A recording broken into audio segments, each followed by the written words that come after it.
With the uncertainty of India's general elections results concluded, we believe that foreign institutional investors could potentially review their journey to the East, in particular, their allocations to the Indian equity market. In line with our outlook in our Alpha Strategist edition at the beginning of this calendar year, most asset classes have been performing positively. FIIs have been net buyers in both Indian equity and debt markets in the month of June 2024, until date in July 2024. In the US, the rise in the total market capitalization has been driven primarily by very few megacap stocks, namely the Magnificent Seven.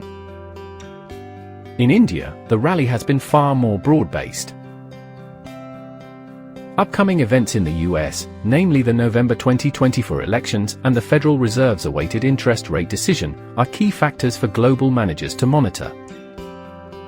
India is projected to be the fastest-growing major economy in 2024.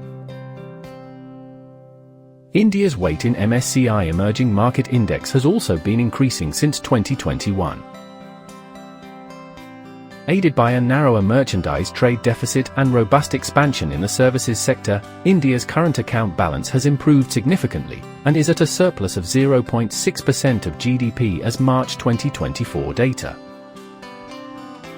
The corporate profit to GDP ratio for Nifty 500 companies has demonstrated a steady upward trend showcasing healthy fundamentals.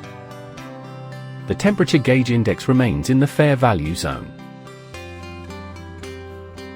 The domestic equity market outlook continues to remain positive based on deleveraging of corporate balance sheets, uptick in capex cycle and an expected steady trend in profit growth over the next few years. However, given the uncertainties in the global context and valuations especially in domestic mid and small caps, it is advisable to tread with caution by adopting a strategy which is balanced and resilient.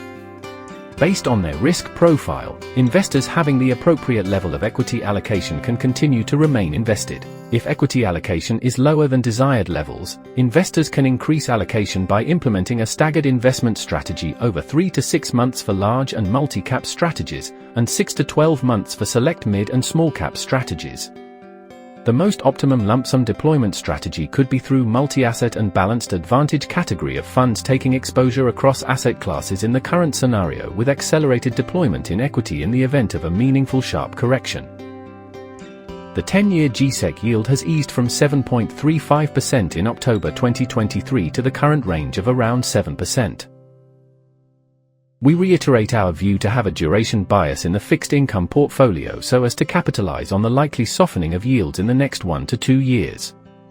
65% to 70% of the portfolio can be invested in combination of actively and passively managed debt strategies to capitalize on duration and accrual as per the evolving fixed income scenario. Equity savings funds are conservative multi-asset funds, which aim to generate enhanced returns than traditional fixed income with moderate volatility through a combination of equities, arbitrage, fixed income, commodities, REITs in VEETs. To improve the overall portfolio yield, 30% to 35% of the overall fixed income portfolio can be allocated to private credit strategies, REITs in VEETs and select high-yield NCDs. For liquidity management or temporary parking, investments can be allocated to floating rate, minimum 9 to 12 months, arbitrage to ultra short term, minimum 6 months, liquid, 1 to 3 months, overnight, less than 1 month, strategies.